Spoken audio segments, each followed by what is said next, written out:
اور نبی رحمت علیہ السلام کی پہلی بات نہیں بیویوں کی آنکھوں میں آنسو پیدا کر دیے. حضور فرمانے لگے سنو، جب کوئی عورت بچہ پیدا کر لیتی ہے تو رب اسے اتنا ہی درجہ دیتا ہے جتنا ایک شہید کو درجہ عطا کرتا ہے. اور فرمایا جب وہ عورت اس کا بچہ آ جاتا ہے، اب وہ رات کو روتا ہے، وہ اٹھتا ہے، پخانہ اور پیشاب کرتا ہے، اپنے وجود کو آلودہ کر لیتا ہے، تو نبی پاک صلی اللہ علیہ وسلم فرمانے لگے وہ عورت یہ فکر نہ کرے کہ وہ دیکھو مرد تو آرام سے سویا ہوا ہے اور میں اٹھ کے بچے کو صاف کر رہی ہوں، پخانہ پیشاب دھو رہی ہوں. میرے محبوب نے ہر مرتبہ فکر کو، حضور نے زندگی اس کے ہر شعبے سے تعلق رکھنے والے آدمی کو عزت دی.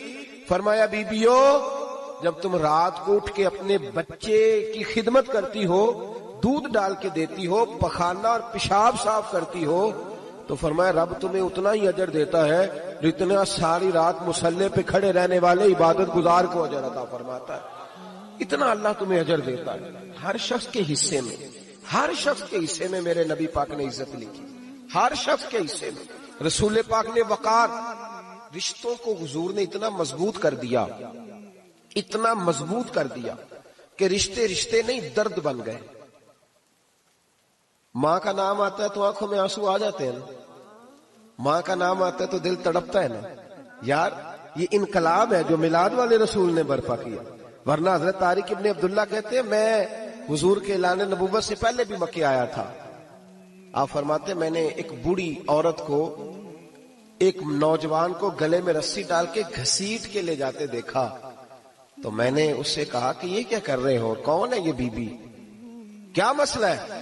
تو وہ کہنے لگا جی میری اماں ہے، بوڑھی ہو گئی ہے، کسی کام کی نہیں رہی تو بیچنے جا رہا ہوں، چلو کسی کے برتن جب مانجے گی تو میرے تو پاس کچھ نفع آئے گا نا بیچنے. یہ داستانیں نہیں. ابھی بھی جن لوگوں کی طبیعت سخت ہوتی ہے وہ قتل نہیں کر دیتے ماں باپ کو. واقعہ سنے نا آپ نے کہ ابا میرے نام زمین نہیں کر رہا تو مار دیا. جب کلیجے سخت ہوتے ہیں تو کام ہو جاتا ہے. ایک طرف وہ منظر تھا اور ایک طرف یہ منظر ہے کہ حضرت حلیمہ سعدیہ رضی اللہ تعالی عنہا، ان کا نام نہیں ہے حضرت حلیمہ کا مسلم شریف میں، وہ امام زرقانی نے لکھا ہے، ورنہ مسلم میں یہ روایت اپنے اصل انداز میں موجود ہے. حضرت ابو ہریرہ رضی اللہ تعالیٰ عنہ فرماتے ہیں کہ جناب حلیمہ بوڑھی عورت، سادی عورت. اگر آپ کبھی معاشرتی لحاظ سے حضرت حلیمہ کا انداز دیکھیں گے نا، توجہ ہے میری بات پر، سمجھ آ رہی ہے آپ حضرات کو؟ جو ہمارا معاشرتی ماحول ہے نا، معاشرتی ماحول، تو حضرت حلیمہ سعدیہ رضی اللہ تعالی عنہ کی حیثیت آج کے معاشرے میں اگر دیکھی جائے تو ایک آیا، بچوں کو پالنے والی آیا نہیں ہوتی، وہ آیا کی اسکول میں ایک آیا ہوتی ہے. جب بچہ چھوٹے ہمارے پرائیویٹ سکولز میں بچے جاتے ہیں تو عورت سنبھالتی ہے، دودھ ڈال دیتی ہے، کئی دفعہ فیڈر بھی پلا دیتی ہے. بچہ اگر پخانہ پیشاب کرتا ہے تو خدمت کرتی. یہ عورتیں اس زمانے میں چھوٹے بچے لے جاتی، پالا کرتی. تو بتانا دائی کی، آیا کی، میں مثال دے رہا ہوں. اور نرس کی کیا حیثیت ہے معاشرے میں. اور حضرت حلیمہ سعدیہ جب نبی پاک کو واپس لے کے آئی تھی تو چلو کچھ نہیں، لیکن نہ کچھ معاوضہ بھی انہیں حضرت عبد المطلب نے عطا کیا تھا. جناب آمنہ نے انہیں کچھ، ایک معنی یہ بھی ہو سکتا تھا کہ پیسے دے کے یہ کام کرایا، معنی ہو سکتا تھا. آج جو گھر میں اماں برتن دھوتی ہے اس کی کیا حیثیت ہوتی ہے؟ وہ تو بیچاری جن برتنوں کو دھو کے ہمیں دیتی ہے، بعد میں انہی برتنوں میں ہم انہیں کھانا کھانے کی اجازت نہیں دیتے. لیکن میرے رسول پاک نے رشتوں کو عزت دے دی، اس طرح کی عزت دی، اس طرح کی عزت دی کہ جناب حلیمہ مسجد نبی کا دروازہ گزری ہی تھی کہ حضرت ابو ہریرہ فرماتے ہیں نبی پاک ممبر پر اٹھ کے کھڑے ہو گئے. رسول پاک کھڑے ہوئے، نبی پاک. میں کبھی کبھی یہ روایت دیکھتا ہوں تو میرا دل کرتا ہے میں اپنے آپ سے پوچھوں، میرا دل کرتا ہے میں اپنے یاروں دوستوں خطباء سے، واعظین سے، پیروں سے، مشائخ سے پوچھوں کہ تو بھی بتا، جب تو شاگردوں کو پڑھا رہا ہوتا ہے اور تیرے ابا جی آتے ہیں تو کبھی اٹھ کے کھڑا ہوا ہے؟ اپنے جیسے لوگوں سے، اچھے علماء کی بات نہیں کرتا، کبھی سوال کرو. یہ بڑا مشکل کام ہوتا ہے، بڑا مشکل کہ عالم دین تقریر کر رہا، والد آ جائے، بندہ اٹھ کے کھڑا ہو. لیکن رسول پاک نے عزتیں دی، وقار دیا. جناب حلیمہ داخل ہوئی تو حضور ممبر پہ کھڑے ہوئے اور اتنی تیزی سے حضور آگے بڑھے، اپنی چادر کو اتارا اور پھر میرے رسول نے زمین پہ بچھایا اور پھر حضرت حلیمہ سعدیہ بیٹھ گئی. اور جناب ابو ہریرہ فرماتے جتنی دیر نبی پاک ان کے سامنے بیٹھے رہے اتحیات کی حالت میں بیٹھے رہے. حضور نے رشتوں کو وہ وقار دیا، وہ حسن دیا کہ رشتے درد بن گئے ہیں۔ اب ماں کا نام دل میں بعد میں آتا ہے، زبان میں بعد میں آتا ہے، آنسو پہلے آتے ہیں۔ اب ماں کا رشتہ ایک وقار ہے، ایک حسن۔ الحاوی للفتاوی میں امام جلال الدین سیوطی رحمت اللہ نے لکھا ہے، فتح مکہ کے بعد نا کمال ہو گیا، وَرَأَيْتَ النَّاسَ يَدْخُلُونَ فِي دِينِ اللَّهِ أَفْوَاجًا، فوجوں کی فوجیں دین میں آ گئی۔ ایک زمانہ تنہائیوں کا ہوتا ہے، ایک عروج کا ہوتا ہے۔ عروج کے زمانے میں بڑے تعلق، بڑے رش، بڑی باتیں۔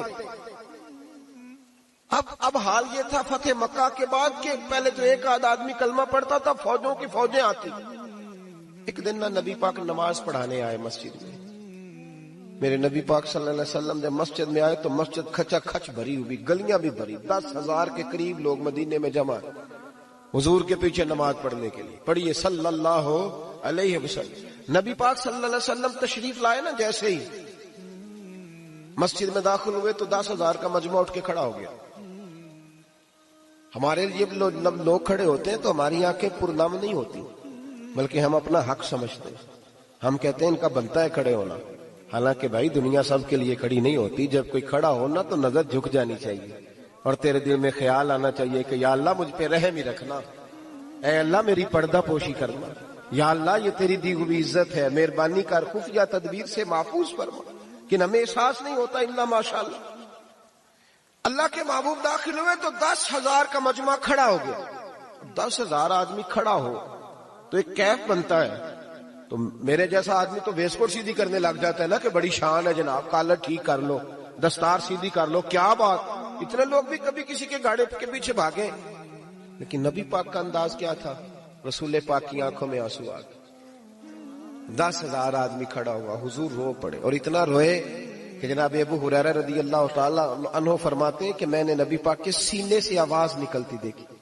جب آدمی زیادہ روتا ہے تو سینے سے آواز آتی، حضور روئے کہ سینے سے آواز آئی۔ آپ فرماتے ہیں پھر حضور نے آنسو پوچھے، پھر نماز مکمل ہوئی۔ جب لوگ چلے گئے تو حضرت ابو بکر صدیق اٹھ کے قریب گئے، کہا یا رسول اللہ صلی اللہ علیہ وسلم آج کوئی وجہ نہیں تھی رونے کی، آپ آئے ہیں اور رونا شروع کر دیا۔ تو میرے محبوب فرمانے لگے آج جب میں نے اپنی وہ شانیں دیکھی، وہ مقام دیکھا تو مجھے اپنی اماں کی یاد آ گئی، ماں کی یاد۔ رشتوں کو وہ عزت دی، وہ وقار دیا، وہ حسن دیا۔ کہاں نماز کے لیے لوگوں کا کھڑا ہونا اور کہاں اماں کی بات چھیڑ دینا۔ میرے حبیب فرمانے لگے مجھے اپنی اماں آمنہ کی بات یاد آئی۔ میری ماں نے تو وہ دور دیکھا تھا جب وجود پہ کپڑے بھی پورے نہیں تھے، دل کرتا تھا آج اماں موجود ہوتی، میں نماز پڑھانے آتا، اللہ اکبر کہہ کے نیت باندھتا، سبحانک اللہ کے بعد سورہ فاتحہ پڑھتا، اور سورہ فاتحہ مکمل پڑھ لیتا کہ میری اماں آمنہ کو کوئی کام یاد آتا، وہ پردہ سرکا کے کہتی بیٹا محمد میری بات تو سننا، تو محبوب فرماتے اللہ کی عزت کی قسم میں نماز چھوڑ دیتا، پہلے ماں کی بات سن کے آتا، میں چھوڑ دیتا نماز۔ وقار دے دیا، وقار، وہ حسن بخشا، وہ توانائی بخشی۔ کہتے پہلے تو حضور رو رہے تھے نا، جب حضور نے وضاحت کی تو پھر سارے رونے لگے۔